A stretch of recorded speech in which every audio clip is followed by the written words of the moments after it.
श्री गणेशाय नमः। श्रीहरि संक्षिप्त ब्रह्मपुराण।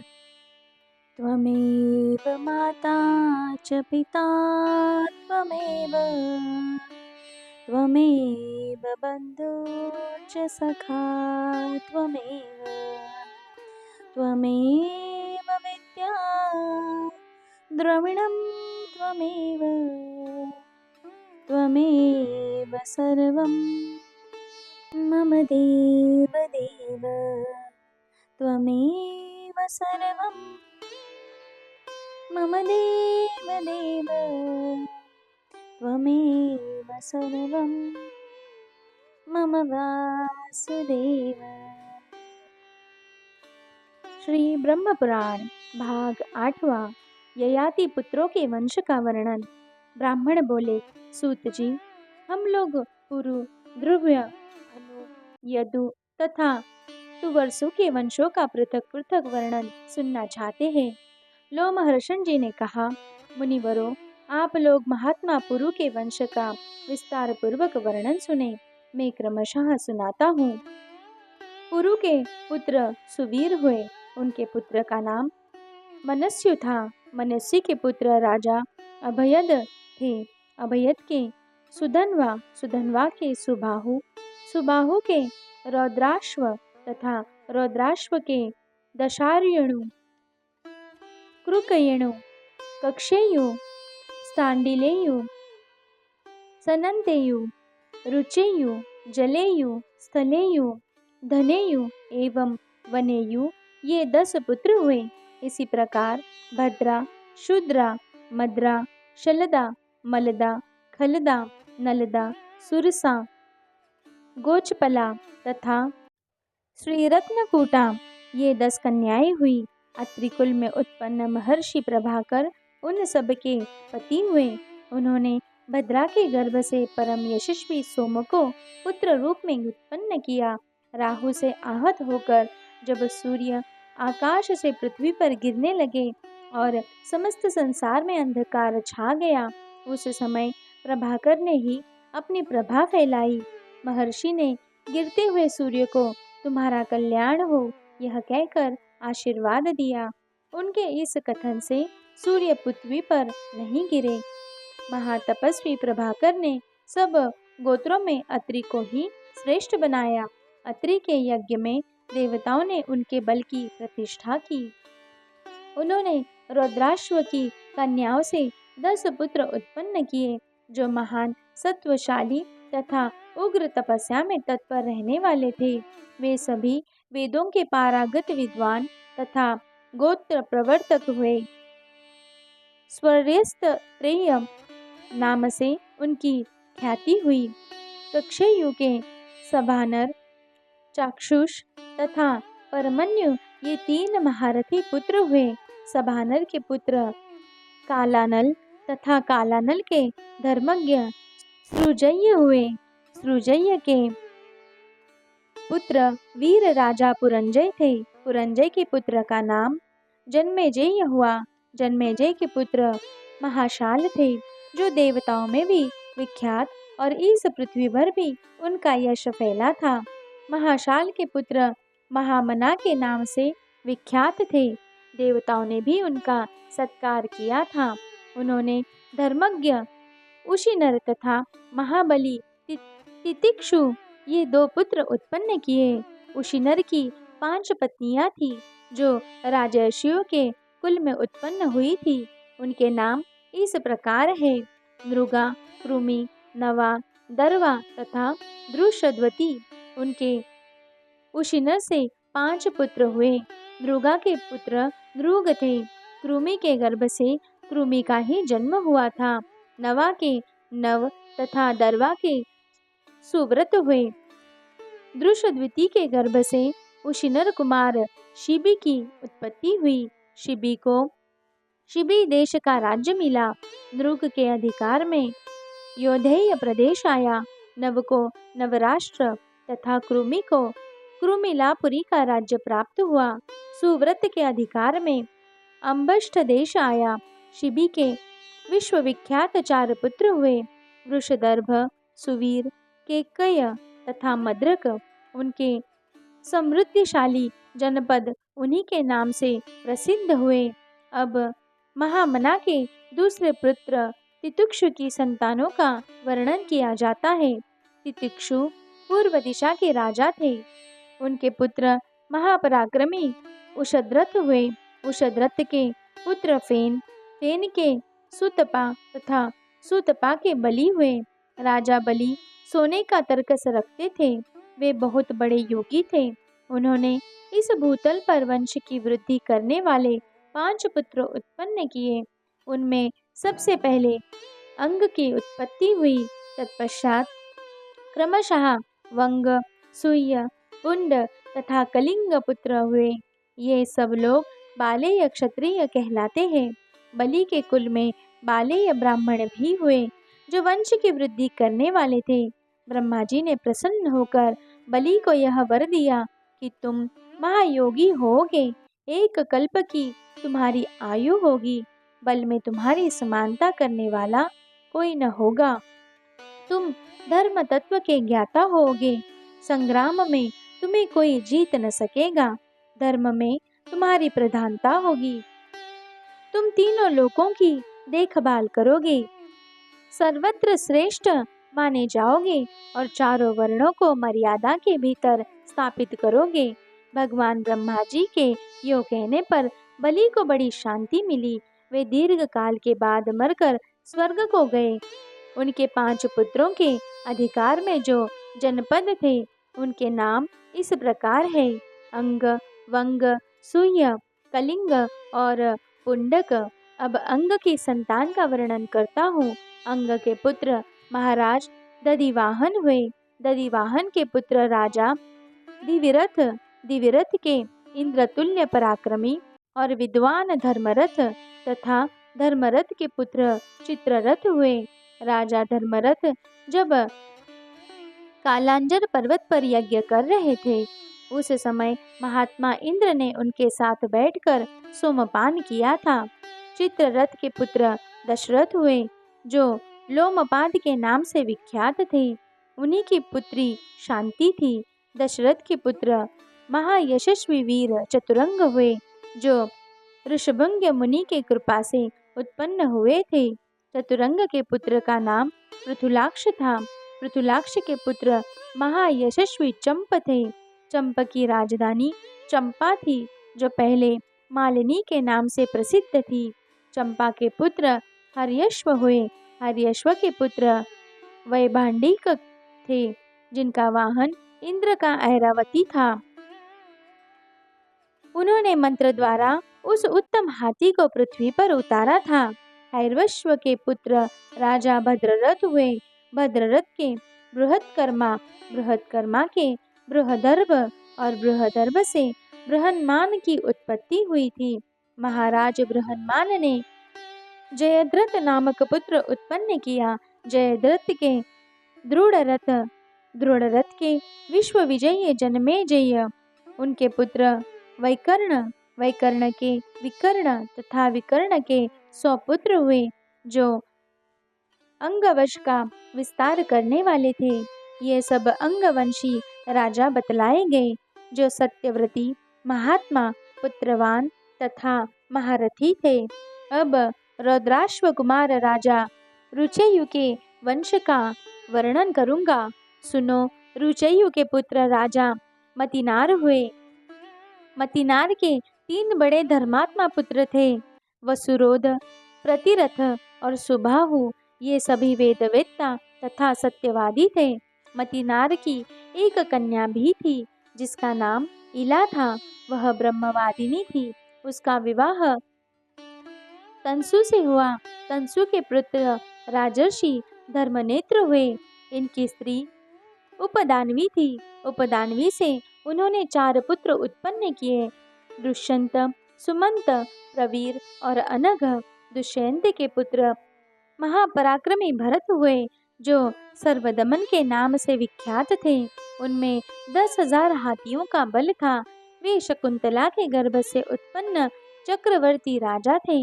उन्हीं के नाम पर इस देश को भारतवर्ष कहते हैं।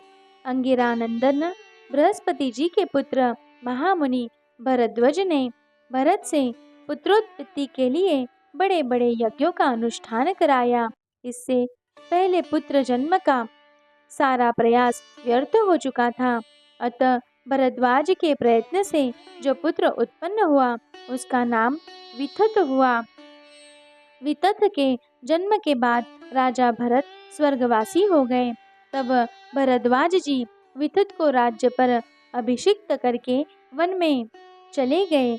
वितथ ने 5 पुत्र उत्पन्न किए। सुहोत्र, सुहोता, गय, गर्ग तथा महात्मा कपिल।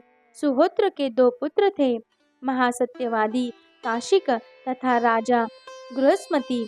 गृहस्मति के पुत्र ब्राह्मण, क्षत्रिय और वैश्य तीनों वर्णों के लोग हुए। मुनिवरों, अब अजमेर नाम के दूसरे वंश का वर्णन सुनो। सुहत्र का एक पुत्र था बृहत, उसके 3 पुत्र हुए, अजमेर, द्वमेड़ और पुरुमेड़। अजमेर के नील के गर्भ से सुशांति नामक पुत्र उत्पन्न हुआ। सुशांति से पुरु जाति और पुरु जाति से बाह्याश्व का जन्म हुआ। बाह्याश्व के 5 पुत्र हुए जो समृद्धशाली 5 जनपदों से युक्त थे। उनके नाम यो है: मृदल, सृजय, राजा बृहदिषु, पराक्रमी, यविनर तथा कृमिलाश्व। ये 5 देशों की रक्षा के लिए अलम समर्थ थे। इसके लिए उनके अधिकार में आए हुए जनपद पांचाल कहलाए। मुदल के पुत्र महायशस्वी मौदल्य थे। महात्मा सृजय के पुत्र पंचजन हुए। पंचजन के सोमदत्त, सोमदत्त के सहदेव और सहदेव के सोमक हुए। सोमक के पुत्र का नाम जंतु था, जिसके 100 पुत्र हुए। उन सब में छोटे कृषत थे, जिनके पुत्र द्रुपद हुए। ये सभी अजमेर तथा सौमिक क्षत्रिय कहलाते हैं। अजमेर के एक और पत्नी थी, जिनका नाम धूमिनी था। रानी धूमिनी बड़ी पतिव्रता थी। ये पुत्र की कामना से व्रत करने लगी। 10,000 वर्षों तक अत्यंत दुष्कर तपस्या करके उन्होंने विधि पूर्वक अग्नि में हवन किया तथा पवित्रता पूर्वक नियमित भोजन करके वे अग्निहोत्र के कुशों पर ही लेटी गई। उसी अवस्था में राजा अजमेर ने धूमनी देवी के साथ समागम किया। इससे वृक्ष नामक पुत्र की उत्पत्ति हुई। वृक्ष धूम्र के समान वर्ण वाले एवं दर्शनीय पुरुष थे। वृक्ष से संवरण और संवरण से कुरु उत्पन्न हुए, जिन्होंने प्रयाग से जाकर कुरुक्षेत्र की स्थापना की।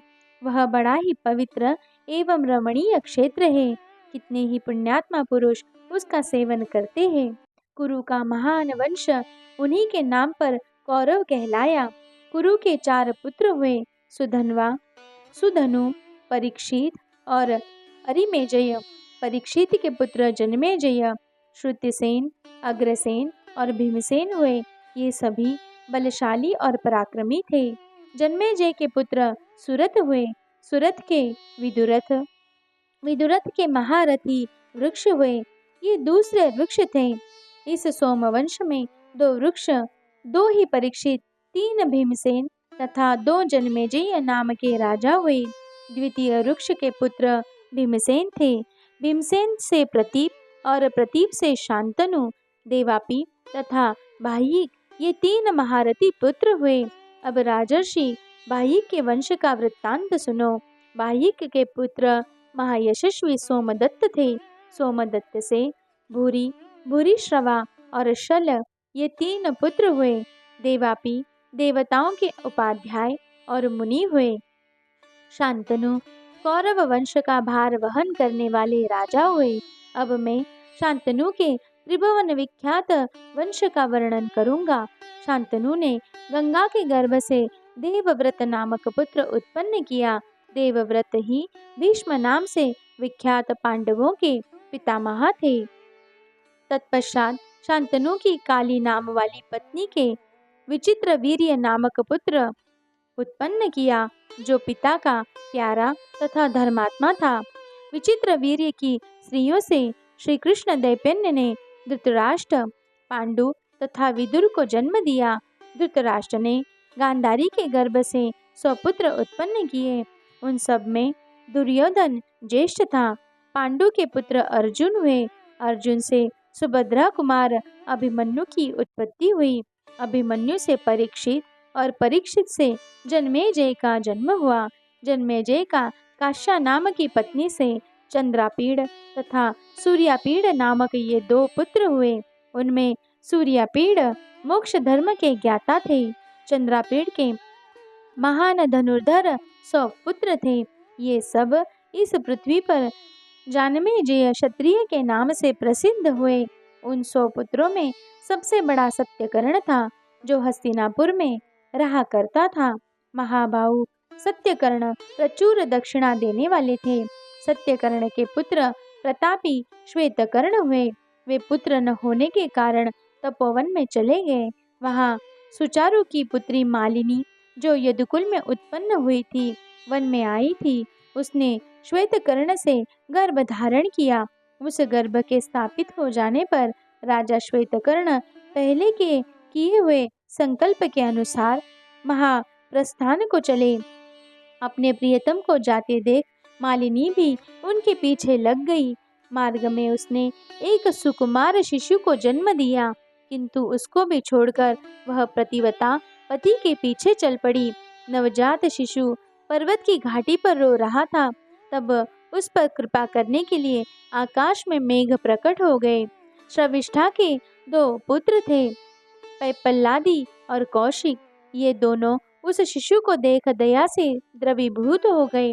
उन्होंने उसे उठाकर जल से धोया और रक्त में डूबे हुए उसके पार्श्वभाग को शिला पर रगड़कर साफ किया। रगड़ने पर उसकी 2 पसलियां बकरे की भांति श्यामवर्ण की हो गई।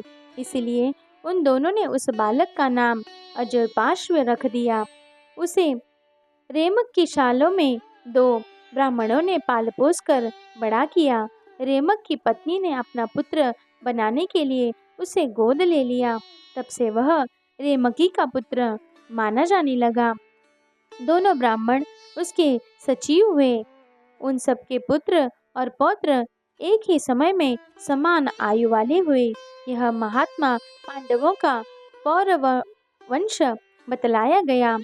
नहुष नंदन ययाति ने अपनी वृद्धावस्था का परिवर्तन करते समय अत्यंत प्रसन्न हो यह उदार प्रकट किया था।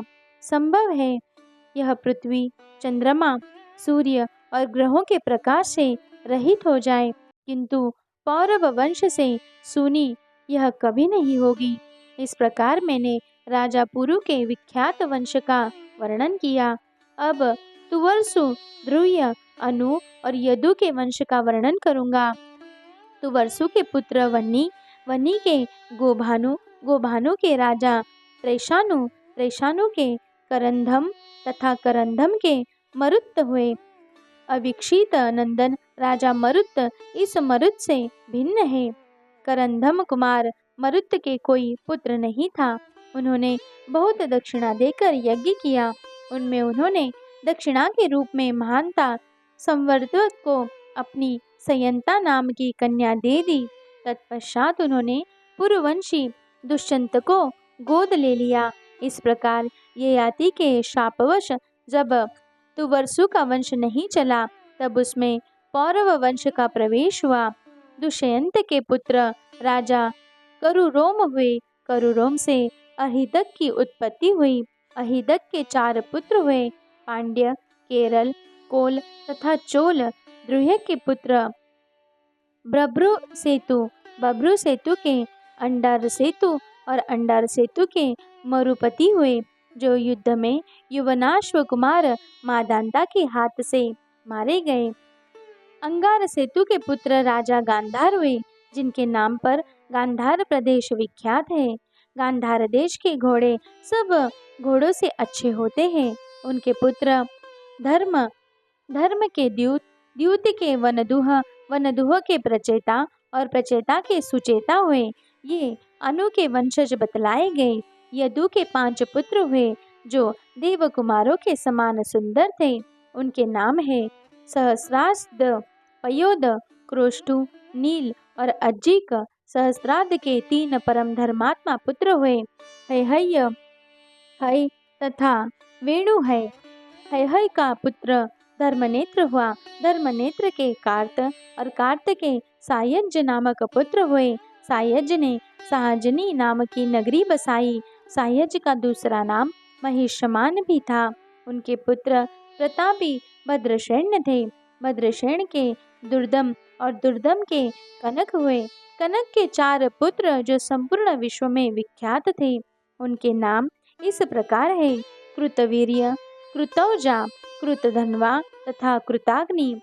कृतवीर्य से अर्जुन की उत्पत्ति हुई, जो सहस्त्र भुजाओं से युक्त हो 7 द्वीपों का राजा हुआ।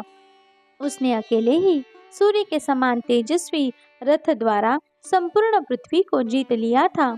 उसने 10,000 वर्षों तक अत्यंत कठोर तपस्या करके दत्तात्रेय जी की आराधना की। दत्तात्रेय जी ने उसे कोई वरदान दिए। पहले तो उसने युद्ध काल में 1000 भुजाएं मांगी। युद्ध करते समय किसी योगीश्वर की भांति उसके 1 सहस्त्र भुजाएं प्रकट हो जाती थी।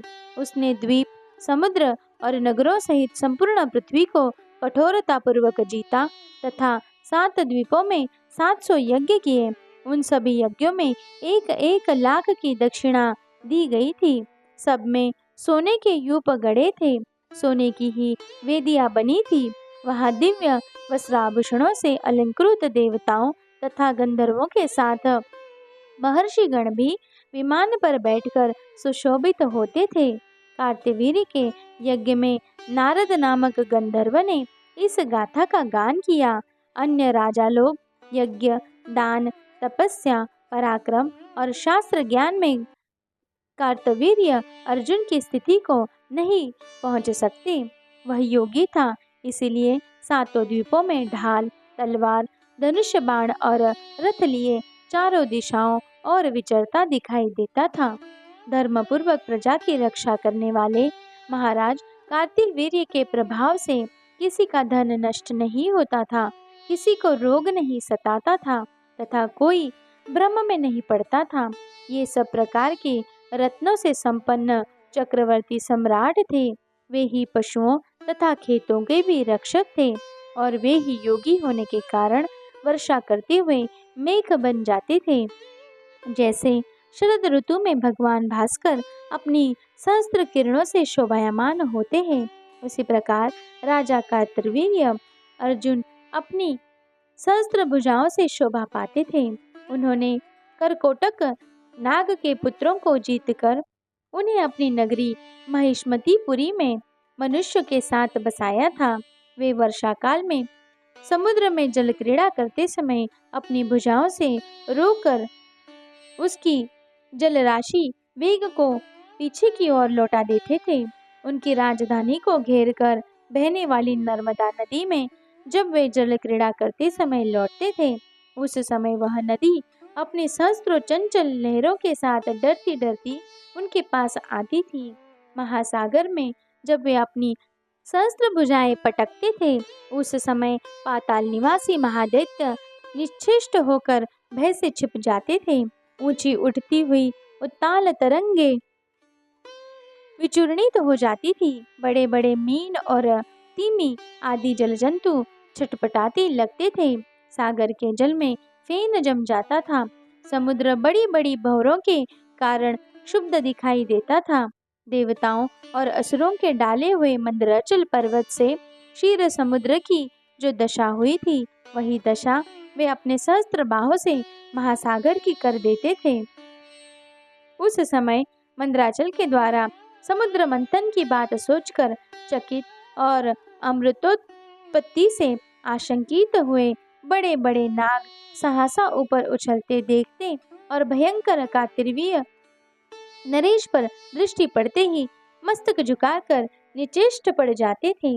जैसे संध्या के समय वायु के झोंके से कदली खंड कांपते हैं, उसी प्रकार वे भी कांपने लगते थे।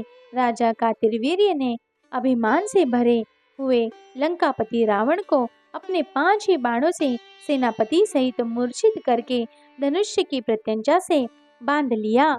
और महिष्मतिपुरी में लाकर बंदी बना लिया। यह समाचार सुनकर महर्षि पुलस्त्य उनके पास गए। महर्षि के याचना करने पर उन्होंने रावण को मुक्त कर दिया। अर्जुन को 1000 भुजाओं में धारण किए हुए धनुष्य की प्रत्यंचा का इतना घोर शब्द होता था, मानो प्रलयकालीन मेघ गरजते हो अथवा वज्र फट पड़ा हो। अहो, परशुराम जी का पराक्रम धन्य है, जिन्होंने सुवर्णमय तालवन के समान राजा कार्तवीर्य की सहस्त्र भुजाओं को काट डाला था। एक दिन की बात है, प्यासे अग्निदेव ने राजा कार्तवीर्य से भिक्षा मांगी। उन्होंने सातों द्वीप, नगर, गांव, गोष्ठ तथा सारा राज्य उन्हें भिक्षा में दे दिया। अग्निदेव सर्वत्र प्रज्वलित हो उठे और महाराज कार्तवीर्य के प्रभाव से समस्त पर्वतों एवं वनों को जलाने लगे। उन्होंने वरुण पुत्र के रमणीय आश्रम को भी जला दिया। पूर्व काल में वरुण ने इसी तेजस्वी महर्षि को अपने पुत्र रूप में प्राप्त किया था। वे वशिष्ठ के नाम से विख्यात हुए। उन्हीं का नाम आपव भी है। महर्षि वशिष्ठ का शून्य आश्रम जलाया गया था, इसीलिए उन्होंने शाप दिया था, है तूने मेरे इस वन को जलाए बिना नहीं छोड़ा, अतः तेरे द्वारा यह महान पाप हुआ है। इस कारण मेरे जैसा एक दूसरा तपस्वी ब्राह्मण तेरा वध करेगा। जमदग्नि नंदन महाबाहु परशुराम, जो बलवान और पराक्रमी प्रतापी है, तेरा बलपूर्वक मान मर्दन करके तेरी 1000 भुजाओं को काट डालेंगे और तुझे मौत के घाट उतारेंगे। जो शत्रुओं के नाशक और धर्म पूर्वक प्रजा के रक्षक थे, जिनके प्रताप से किसी के धन का नाश नहीं हो पाता था, वे महाराज कार्तवीर्य महामुनि वशिष्ठ के शापवश परशुराम जी के हाथ से मृत्यु को प्राप्त हुए। उन्होंने स्वयं ही पहले ही इसी तरह का वर मांगा था। कार्तवीर्य के 100 पुत्र थे, किंतु उनमें 5 ही शेष बचे। वे सभी अस्त्र शस्त्रों के ज्ञाता, बलवान, शूर, धर्मात्मा और यशस्वी थे। उनके नाम ये हैं: शूरसेन, शूर, वृषण, मधुपध्वज और जयध्वज। जयध्वज अवंती के महाराज थे। जयध्वज के पुत्र महाबली तालजंग हुए। उनके 100 पुत्र थे, जो तालजंग के नाम से विख्यात थे। हयहय वंश के वितिहोत्र, सुजात, भोज, अवंती, तोंडिकेर, तालजंग तथा भरत आदि क्षत्रियों का समुदाय हुआ। इनकी संख्या बहुत होने के पृथक पृथक नाम नहीं बताए गए। वृष आदि बहुत से पुण्यात्मा यादव इसी पृथ्वी पर उत्पन्न हुए। उनमें वृष वंश के प्रवर्तक थे। वृष के पुत्र मधु थे। मधु के 100 पुत्र हुए, जिनमें वृषण वंश चलाने वाले हुए। वृषण के वृष्णि और मधु के वंशज माधव कहलाए। इसी प्रकार यदु के नाम पर यादव तथा हय के नाम से हय क्षत्रिय कहलाते हैं। जो प्रतिदिन कार्तवीर्य अर्जुन के जन्म का वृत्तांत जहाँ कहेगा, उसके धन का नाश नहीं होगा, उसका नष्ट हुआ धन भी मिल जाएगा। इसी प्रकार ययाति पुत्रों के 5 वंश यहाँ बतलाए गए, जो समस्त लोगों को धारण करते हैं। यदु के वंशधर पुण्यात्मा क्रोष्टु के, जिनके कुल में वृष्णि वंशावंतस श्री हरि श्री कृष्ण के रूप में प्रकट हुए थे। वंश का वर्णन सुनकर मनुष्य सब पापों से मुक्त हो जाता है। बोलो भक्तवत्सल भगवान की जय।